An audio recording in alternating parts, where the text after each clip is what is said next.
Hi there, I'm Corfual or Big Al, whichever you prefer. I'm going to show you how here in Corfu we make olive oil. It's the best in the world in my opinion. We're going to be using black olives, which is in season at the moment, ripened olives, and it produces a yellowy green high quality olive oil. If you want extra virgin olive oil, which is dark green in colour, this is made from the same olives but before they ripen and go black. It does cost more to produce virgin olive oil simply because you get less oil out of a kilo of olives than you do out of the black ones. If you actually like my videos, which I produce one every 3 or 4 weeks about Corfu and living in Corfu, then why not subscribe to my Corfual channel on YouTube? It's free and you'll be told every time I put up a new video film. I mean, they're not all perfect, but we do our best here, you know. Anyway, without further ado, let's get on with the video. Cheers for now.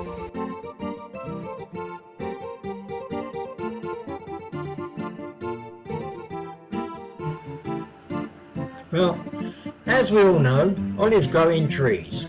That's a bit obvious, isn't it? In Corfu we have nets on the ground to catch the olives. We don't actually get up in the trees and pick them as they do in some countries. They're always on slopes, the olive grows, mostly. And the olives tend to roll down in the wind as they fall into a gully at the foot of the slope where they're gathered for picking. As you can see, we have a mix of green and black here, but they will go together to the olive press. If the olive grove is on flattish ground, they have to be picked by hand.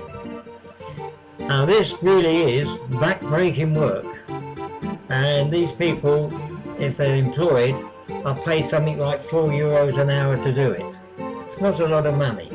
It's really difficult and back-breaking. Look at this. Old ladies in their 80s still do this in Corfu. The olives are then put in bags and left at the side of the road. They are collected and taken to the olive press. In the old days, the olives used to be squashed with these big old stone wheels that would go around on a circular platform. And as the olives were squashed, the juice would run out of the sides of the platform and collected. And then, of course, it got a bit more modernised, and it went to an older one like this olive press here. The olives are pulled into a hopper in the ground. They're then transferred up on a conveyor to a machine that tends to break them up a little bit. They then go from there to another machine which breaks them up a bit more and washes them and separates the leaves from the olives and the rubbish. They then go on to another machine which breaks it up even more and gives a more thorough washing in the hotter water.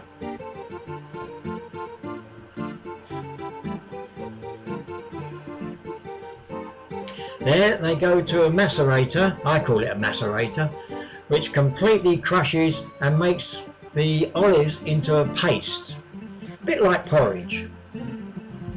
They're in this machine for about 1 hour. From there they go to a press where they're mixed with hot water and continually pressed to produce the olive oil, which is pumped to this machine which separates the water from the oil and lets the final oil drop into containers ready for bottling or whatever wants to be done with it.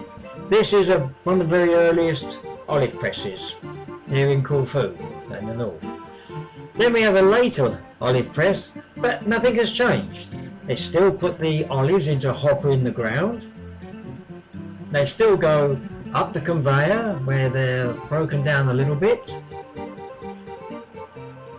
into the separator, and washer. They're thoroughly washed and separated. From there you can see the conveyor again up they go, where they're really squashed, and then they come down again to what I would call the macerator.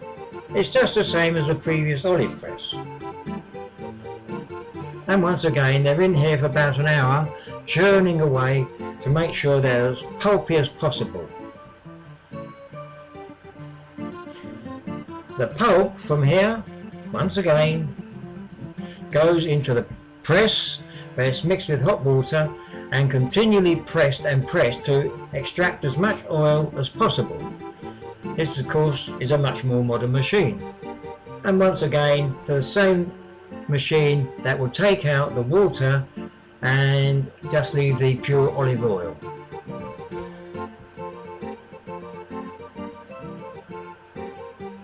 Very time consuming process this is.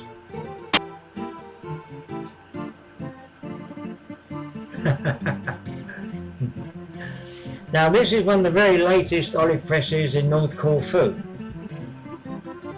and it's a very busy one, as you can see. It's state of the art, very modern.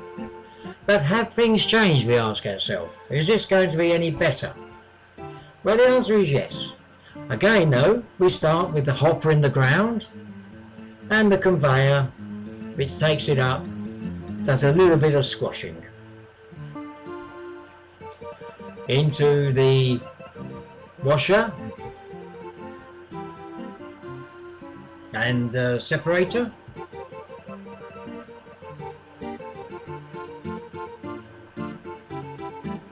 And there you can see them coming out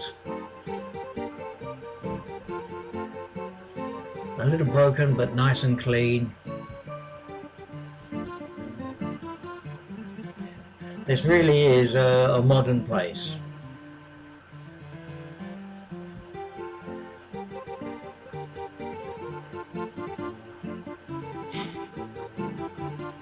From here, this goes up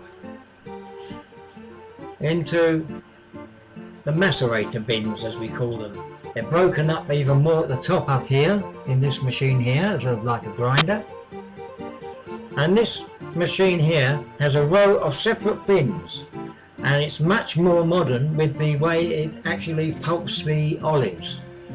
So they only need to be here for 25 minutes instead of an hour. It makes it a faster process.